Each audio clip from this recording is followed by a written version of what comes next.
That- all right. So keep that in mind. Keep that in mind. I also use race as a central construct in my work, right? So I was doing when I was at Vanderbilt, and I know one of the questions is going to be at some point, how do you do work related to race in this moment, and and so forth. So we can talk a bit about that. But when I was at Vanderbilt, no, I was the first person to earn tenure and promotion, and most of the folks in my department were used large scale research. So they saw the world in a particular kind of way. And if they were focusing on issues of equity, they certainly weren't centering race. Here's what I want you to keep in mind. I remain steadfast related to what my work was. I didn't compromise. I didn't say I'm going to stop focusing on race or I'm not going to centralize equity, justice, because this is not what my colleagues do, or this is not what people on my job do. Y'all catch what you get what I'm saying? So your work has to be your work, whether you are whether the people on your job, you know, it's their work or not. You have to be clear about what your work is. And along the way, and you make that decision. I'm not telling you to do something, right?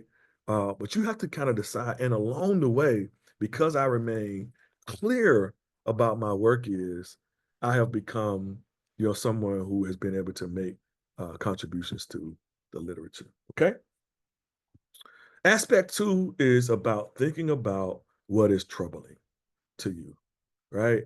Like there are aspects of your work where you're gonna be like, I just can't figure this piece out. Like what? Like what's happening? Like what's happening here, right?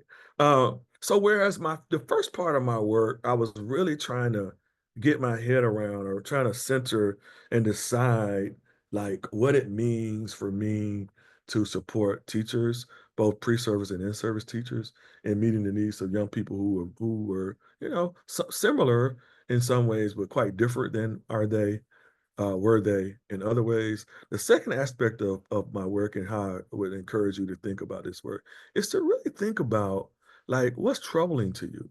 The areas that are most troubling to you, chances are going to be those areas where you're going to have opportunity to make a contribution to the literature, right? And so remember, keep in mind, I'm a black man, right, who was working with mostly white teachers, right? Because I was trying to support them, both pre-service and in-service, right? So I was trying to represent their stories, represent their learning, represent their development, right? Uh, and I was a high school English teacher, but I was much different, in a lot of ways than the teachers with whom I was working, right? So as a man, right? Uh, as a black man, working with mostly white middle class teachers. And so it was troubling to me. I realized that as I was trying to build knowledge, which is, part of the important work we do, I had to take a step back and ask this central question. What does it mean for people to conduct research within and outside of their research communities? It was not fair for me, in fact, to attempt to tell the stories of the teachers with whom I was working through those methods, through interviewing, observations, and document analyses, without being very clear that I realized there are moments when I'm very similar to these teachers, right? Because I was a high school English teacher, I was a substitute teacher, I worked in the community college, but also there were areas where I was very different. So that was troubling to me as a researcher. Like, how do I make sense of this? And if it was troubling to me, guess what? Chances are other people were what? Thinking like, what in the heck do I do when I'm working in communities outside of mine? So be very clear about those areas. Don't dismiss those areas. Those areas where you are like, I'm really trying to work through this, likely are areas where other people need your insights and so forth. So I wrote in that moment. This was the sort of the remember I was talking about preactive, interactive. So it was like sort of in the midst of my interactive phase of my work when I was conducting my work that I was like, I can't quite figure this out. So during the interactive phase, and as I started to reflect about what was happening during the research process, are y'all still with me out there?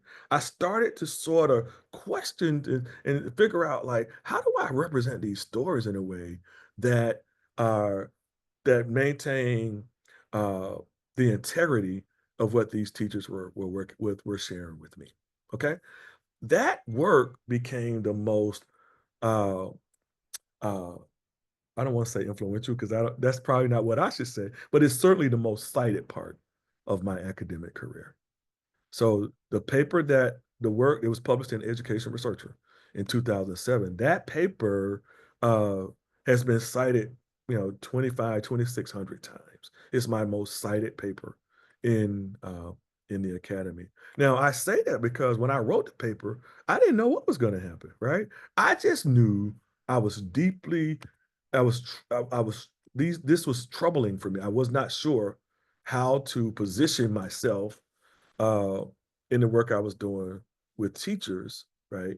Uh, who I wanted to honor and respect, but also, uh, I wanted to be able to interpret in ways, right? So that paper, which was published in 2007, unlike the first sort of wave of my work, which was empirical, was a conceptual paper. What's the takeaway here? Sometimes it takes you, to learn from aspects of your empirical work to be able to write a conceptual or theoretical, a position paper that people can learn from as well. Not every paper you write will be an empirical paper, will not draw from, research that you conducted yourself. It just won't. But every paper you write will draw from and you will learn from and you'll be able to draw from the insights and the expertise that you have learned along the way. So the framework was in my thinking about how do I position myself with people very different than I am and was. There are four sort of pieces that emerged, both drawing from my own research, but also drawing from the research, the extant research, right? The living research, the research is still there. One was around researching myself. When I was working with these white pre-service teachers, I realized that my interpretations of the data with which I was uh, uh, analyzing meant that I had to research myself to understand why am I interpreting this interaction in this way? Why am I interpreting or the observations or the interactions that I've had in this way? Why am I, so studying myself was a central part of being able to position. It was also about researching myself in relation to the community in which I was working, right? Uh, so that was the second aspect. That was the second sort of tenet or framework related to what it means to position. Third, it was about engaging and reflecting and providing places where uh, I was sharing you know the narratives or sharing aspects of the data that I wanted to to write about more broadly. Uh, I was engaging with the participants in a way. So I was saying, am I getting this right? Am I missing something here? Now, there were times when the participants would say, well, that's not what I meant, right? Or I know I said this, but I think you're missing it here, right? So that engaged reflection and representation then became a really important piece to my being able uh, to contribute to knowledge and honor the people with whom I was working. And then the fourth piece was around shifting from myself to the system, sort of understanding how the individual narratives might have been, not in a generalizable way or, a transferable way to say maybe these narratives can have some aspect on our collective or our systematic ways, or systematic ways in which we think about, something individuals beyond ourselves. Okay. So that was the second sort of wave of my work. It was during the interactive phase that I was like, something is happening here and I got to make some changes. Right. By the way, we published, my graduate students and I, a paper called uh, Positionality as a Data Point in Race Research. It was just published in Qualitative Inquiry.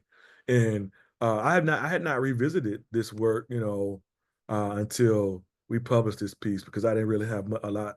But it's really, I think, if you find this piece useful, I've really been able to sort of take a step back and think about where the field has sort of moved uh, since I wrote this piece, okay? Everybody still with me?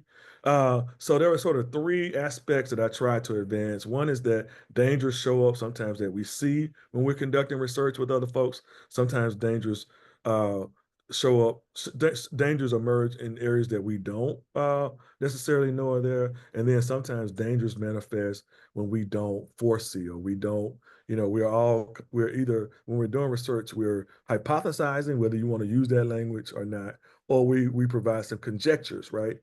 Even in that conjecturing or in those hypotheses, those dangers can be unanticipated, right? And so that was what that second sort of wave of the work was about. All right, and so the third phase or the third aspect of what's important is uh, you want to think about what will you contribute to knowledge, how are you going to contribute it, and where will that knowledge be manifest, right? So when as you're going to remember, you're not going to situate your work to say, my work is the most important work in the world and nobody else has ever investigated. That's not the approach. What you really want to say is, I want my work to contribute to the body of work of others who have done this work in a meaningful way, right? So when you think about knowledge construction, the framing questions or the framing areas that you want to think about are questions like, who should I learn from and with to contribute to what we know, right? And then where will I publish or share my work to make a difference and impact? Going back to this notion of consequential. And there are four, sometimes disparate, other times interconnected areas in which you will want to try to contribute in your work. And that is theory, research, policy, and or practice, right? I would argue that all of our research, all of the work you do will make a contribution to one or several of these areas as you attempt to help our, you know, what we do in the social sciences, um, know more and so forth, right? So and I just wanted to just share one uh, conceptual tool that might be useful to you in thinking about um, making a contribution to theory, just as an example. So I'm drawing here from social psychologist Alba Bandura, and I'm sure many of you have heard of self-efficacy. Remember, I told you I talked about teachers' self-efficacy, uh, and self-efficacy really has to do with our sense of beliefs about our capacity to execute a particular task. Right now, we're not neuroscientists, so when we talk about beliefs, we really are not studying beliefs. What we are doing is we're studying how people talk about beliefs, or we're studying how people rate their beliefs on a Likert scale. Does that make sense? So be very clear. Bandura is trying to measure, or Bandura is trying to interpret our sense of beliefs, right? Our sense of how we approach and think about our work. There are four aspects of self-efficacy that contribute to teachers' uh, beliefs in their capacity to do a thing. So in other words, what self-efficacy says is, if I feel strongly about my capacity to do a thing, I'm going to be more efficacious. I'm going to be more confident in executing that task, and thus the task is going to be executed in a stronger and a more effective way. So I do talks all over the country, all over the world, right? And if I feel, just as an example, if I feel efficacious about doing talks, right, I'm going to the outcomes of those talks, according to the theory, are going to be stronger because I feel confident.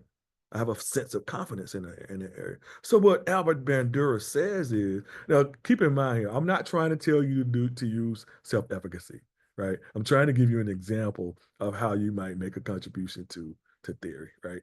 So Bandura says there are four ways that we can help build teachers or people's confidence. One is verbal persuasion. Verbal persuasion just essentially says someone speaks into or you hear positive feedback about your whatever the task is, and then it increases your confidence, your sense of confidence, right?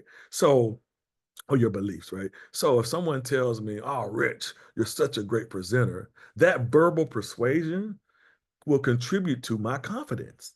Are y'all still with me? So that first tenet, right? The second tenet is what's called the vicarious experience. And the vicarious experience just says, well, I've seen other people present and do a good job. I believe I can present and do a great job myself, right? So my observations of another person will contribute to my own sense of confidence, right? Uh, for the sake of time, I'm not going to go through the other ones. But what I want to say here is here's how I've made a contribution to this work. What Bandura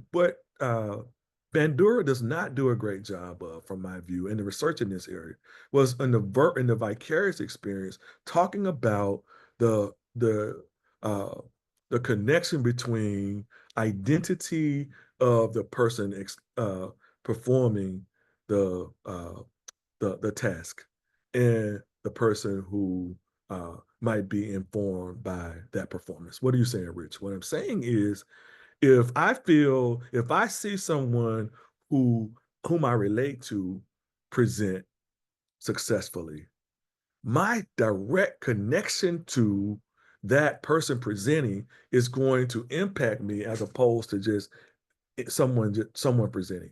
So, well, my best friend is Tyrone Howard, who's at UCLA. Tyrone was my professor when I was at the Ohio State as a doctoral student, and I, I began my career. I was going to go back into K-12. I wanted to be like a curriculum coordinator, but it was when I observed the vicarious experience of who became my best friend, of my professor Tyrone Howard succeeding as a professor, that I thought, oh wow, maybe I can do this thing too. Right now, keep in mind, here's the connection.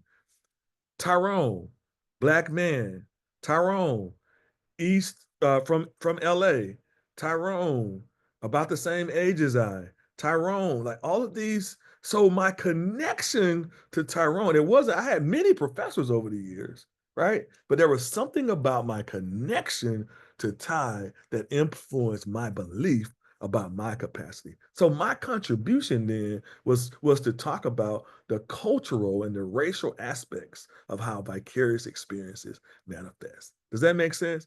Contribution to theory, right? So I was able to know it. When you're using theory, you don't just use theory to as an explanatory tool. You use theory as a way to try to unpack and make sense of why things are as they are. I hope that makes sense. If not, we'll talk about it in the Q&A.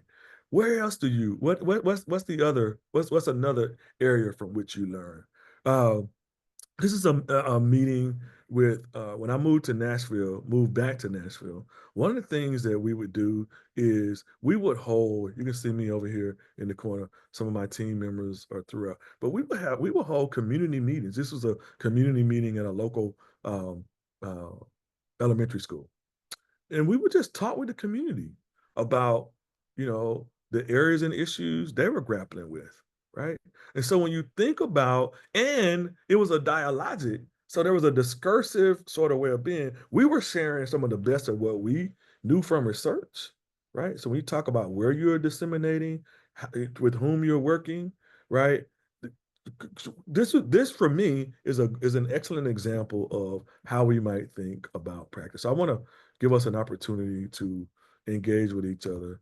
uh, uh, at this point. So I think I've spoken a little bit longer than I was supposed to, but let's do Q&A. Let's do Q&A. Thank you so much for Sure. Thank you so much, Dr. Milner. This was so informative, and especially the aspect where you mentioned that our jobs are different. And I mean, our work basically has to be a part of everything that we do, and it should be the guiding aspect. I would love to move towards the audience. Feel free to put your questions in the chat box, your comments. Um, what is it that you found most interesting?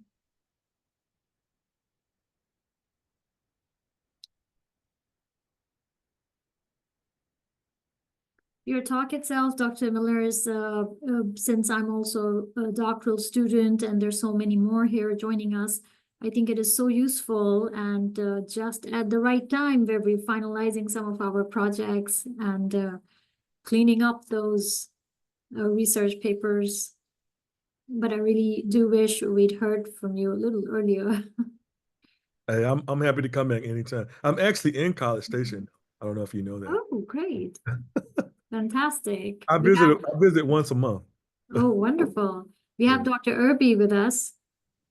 Hey, Dr. Irby, good to see you, brother. Hi, Dr. Miller. Thank you so much, Dr. Milner, for coming and sharing with all of our faculty members who are here, our staff members, and also our graduate students, of course. You know, I know we love you, and I know you love us too here at Texas A&M. And thank you for being a Hagler Fellow with us. And we are absolutely honored that you could join us today in our Paths to Publications.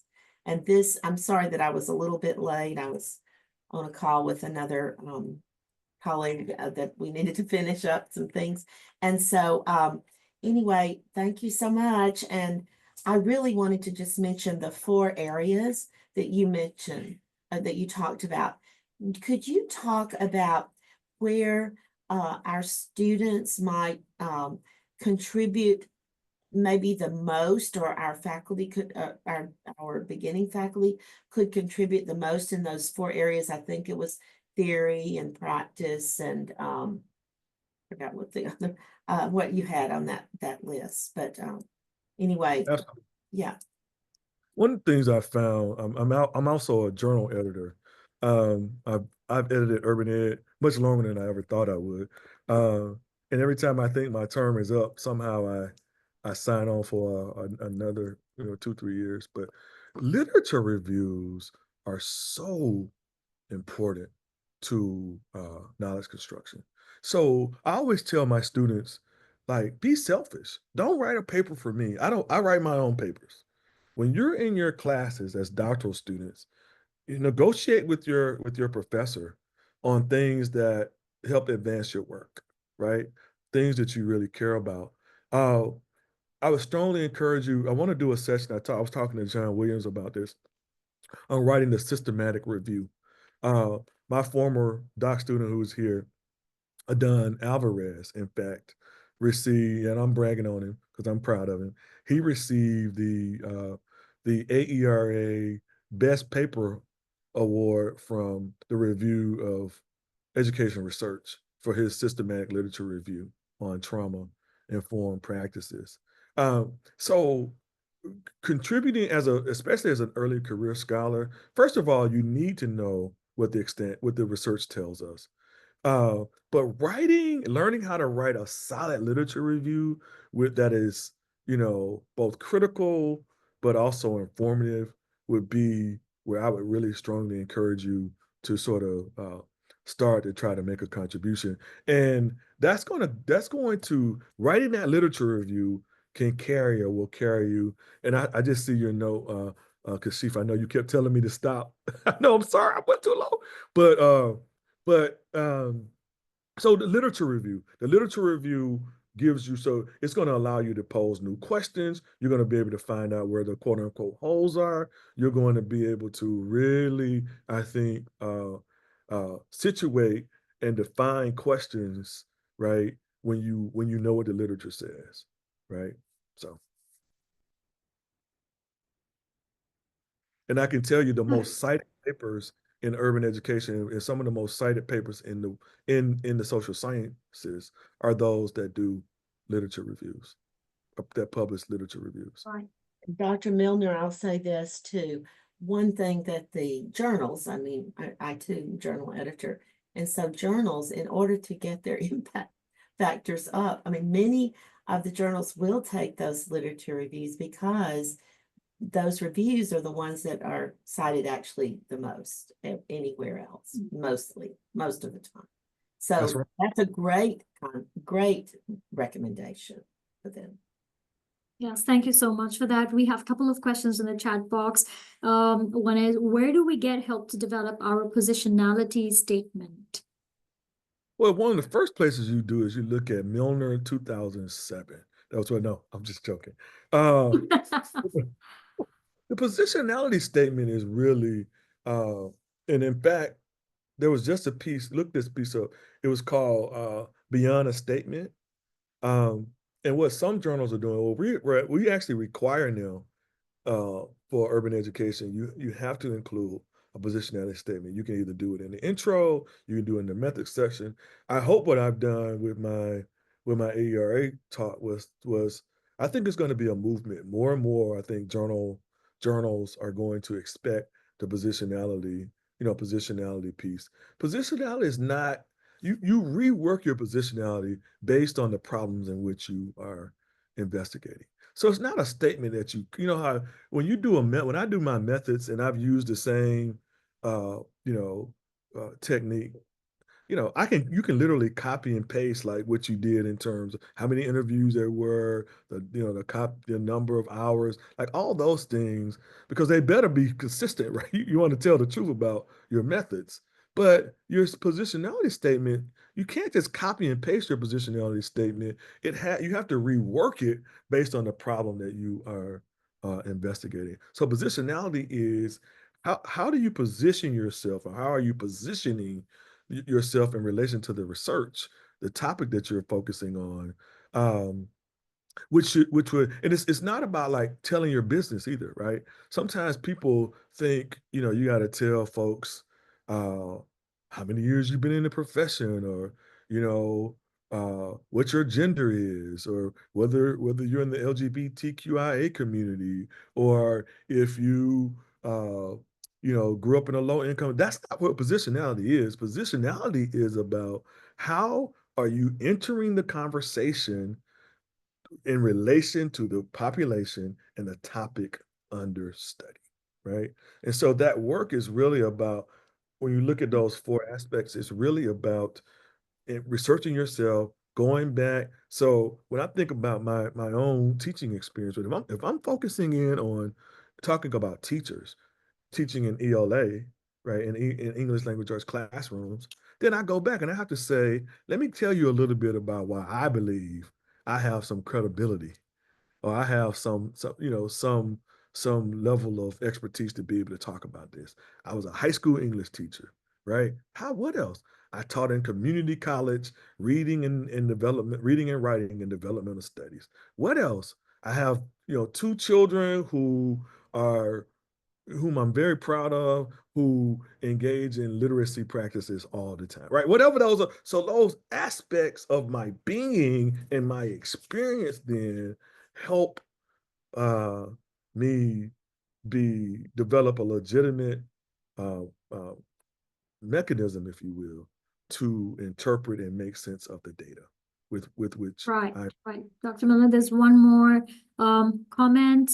Somebody, guests are really finding the aspect that you share about job and work, the correlation, very interesting. There is a question. It says, you mentioned the importance of keeping your work, not job, clear, regardless of what others in your job are focused on. What strategies do you or did you use to help you stay clear and focused on your own work? Well, the first thing is I was in a peculiar situation because I honestly did not think I was going to earn tenure at Vanderbilt. I'm just putting it out there. Uh, no person of color had ever earned tenure at Vanderbilt prior to my earning tenure, and I just thought it's fine. I'll come, I'll use these great resources, and but I'm not going to negotiate who I am and what I care about. I'm going to stay firm and trying to advance my work. Uh, but I try to do the very best work I could do. I always had integrity, um, and um, and that's why I sleep. I sleep and I slept well, at night. I also realized that I don't know why. I just always felt like I was going to be able to get a job somewhere. I always thought, well, if Vanderbilt doesn't see the value in my work, and also, I mean, just to be frank, I was single at the time. I didn't have children. So if I got a job in Vermont or New Mexico or, I was like, I'll just go. It mattered less to me at that time. I was just very clear about uh, who I was, what I cared about, and what I was willing to negotiate. Right. So basically just staying focused on your passion and your own being. Yeah. Right. With that, I would just like to say we've reached towards the end of today's discussion.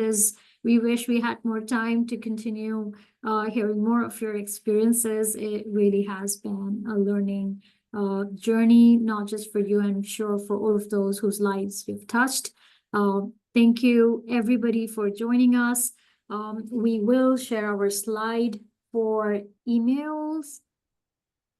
So if you have any comments that you think of later, or if you have any questions, you can email us here, and we surely will forward those emails to Dr. Milner. And we'll be sharing the slide that Dr. Milner has shared with you all. Thank you so much, Dr. Milner. It's been a pleasure hearing from you. Thank you, Dr. Irby. Thank you, everybody. We appreciate Anytime. Thank Thank you, you Dr. so Irving. much. Thank you for your time, Anytime. everybody, and Dr. Milner. it. Appreciate it.